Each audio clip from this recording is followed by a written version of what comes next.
Firman Tuhan Harian.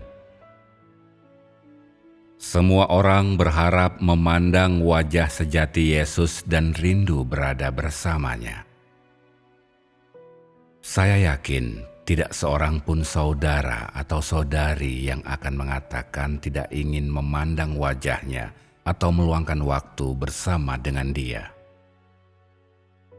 Sebelum engkau semua memandang Yesus, yakni sebelum engkau semua memandang Tuhan yang berinkarnasi, mungkin engkau semua punya banyak pertanyaan.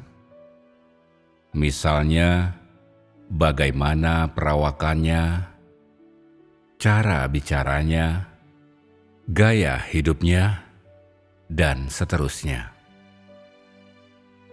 Namun, ketika engkau semua benar-benar memandang Dia, gagasanmu seketika berubah.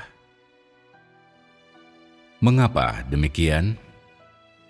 Engkau semua ingin tahu? Memang benar bahwa pemikiran manusia tidak dapat diabaikan begitu saja. Namun lebih tidak dapat diterima bagi manusia untuk mengubah hakikat Kristus. Engkau semua menganggap Kristus sebagai makhluk baka, seorang suci, tetapi tidak menganggapnya sebagai makhluk fana yang memiliki kodrat ilahi.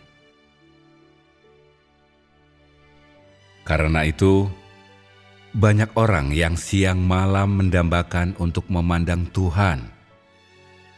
Sejatinya adalah musuh Tuhan dan berlawanan dengan Dia. Bukankah ini kegagalan manusia? Bahkan saat ini pun, engkau semua masih merasa keyakinan dan kesetiaanmu cukup membuat engkau semua layak memandang wajah Kristus. Namun aku mendesakmu untuk melengkapi dirimu dengan hal-hal yang praktis. Sebab di masa lalu, masa kini, dan masa yang akan datang, banyak orang yang telah bersentuhan dengan Kristus telah mengalami kegagalan atau akan gagal. Mereka semua bermain peran sebagai orang Farisi. Apa alasan kegagalanmu? Karena yang ada dalam benakmu adalah Tuhan yang agung, mulia, dan layak dikagumi. Namun kenyataannya tidak seperti yang diharapkan manusia. Kristus bukan hanya tidak mulia, namun juga kecil.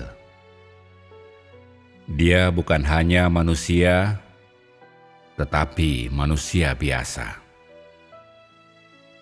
Dia bukan hanya tidak naik ke sorga, namun juga bahkan tidak leluasa bergerak di bumi.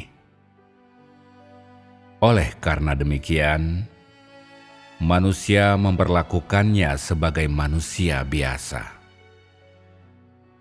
Berbuat sesukanya ketika berada bersamanya, berkata sesukanya kepadanya sambil menantikan kedatangan Kristus yang sejati.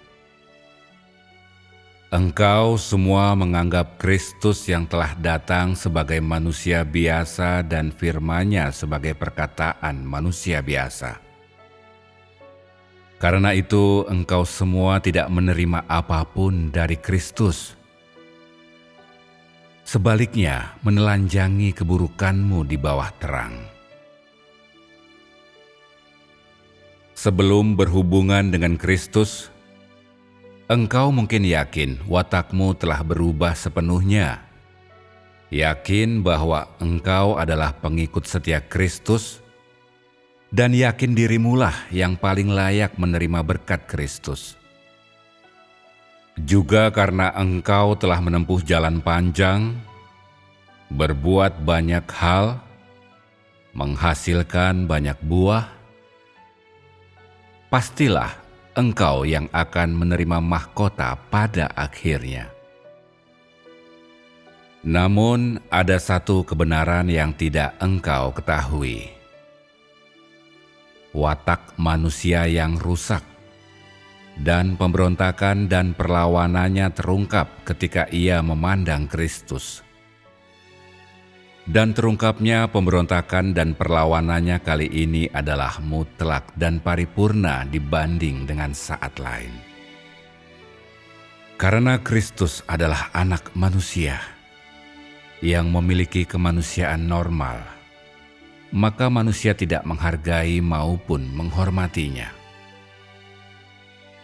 Karena Tuhan hidup di dalam daging, maka pemberontakan manusia dibawa kepada terang dengan gamblang dan sangat terperinci. Karena itu, aku katakan bahwa kedatangan Kristus telah membongkar semua pemberontakan manusia dan membuat sifat manusia terpapar sangat jelas. Ini yang disebut mengumpan harimau turun gunung dan memancing serigala keluar dari gua. Beranikah engkau mengira dapat berkata setia kepada Tuhan? Beranikah engkau berkata telah menunjukkan ketaatan mutlak kepada Dia? Beranikah engkau mengaku bukan seorang pemberontak? Ada yang berkata, "Setiap kali Tuhan menempatkanku dalam suatu lingkungan baru, aku selalu taat tanpa bersungut-sungut. Dan terlebih lagi aku tidak berprasangka terhadap Dia." Ada pula yang berkata, "Semua yang diperintahkannya kepadaku, kulakukan sekuat kemampuanku dan tidak pernah lalai." Maka sekarang aku tanya, dapatkah engkau semua sesuai dengan Kristus saat hidup berdampingan dengannya? Berapa lama engkau semua dapat hidup sesuai dengan Dia?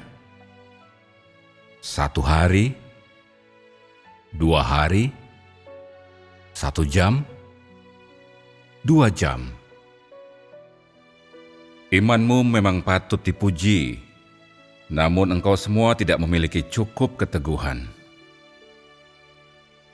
Ketika engkau benar-benar hidup bersama Kristus, kebenaran diri dan merasa dirimu penting akan perlahan terungkap lewat ucapan dan tindakanmu. Demikian pula hasratmu yang berlebihan. Ketidaktaatan dan ketidakpuasanmu umumnya akan terlihat. Akhirnya, keangkuhanmu justru akan menjadi lebih besar, sampai ketidakharmonisanmu dengan Kristus sudah ibarat air dan api.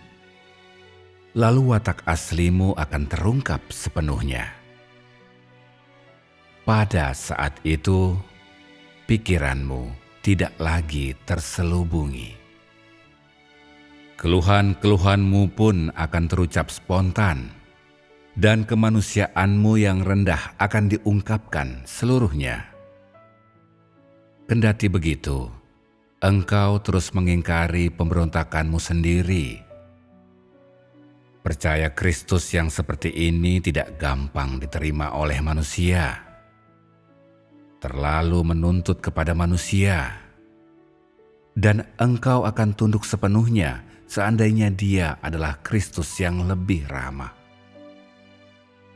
Engkau semua percaya bahwa selalu ada penyebab yang adil atas pemberontakanmu, dan bahwa engkau semua memberontak melawan Kristus hanya setelah Ia mendesakmu melewati titik tertentu. Tidak pernah satu kali pun engkau semua memikirkan bahwa engkau semua telah gagal memandang Kristus sebagai Tuhan dan berniat mentaati Dia. Sebaliknya, dengan keras kepala engkau memaksa Kristus bekerja sesuai dengan pikiranmu. Dan begitu ada satu hal saja yang tidak dilakukannya demikian, engkau meyakini Dia bukanlah Tuhan. melainkan manusia. Bukankah banyak di antara engkau yang pernah bertentangan dengan Dia seperti ini? Kepada siapakah engkau semua akhirnya percaya? Dan bagaimana engkau semua mencarinya?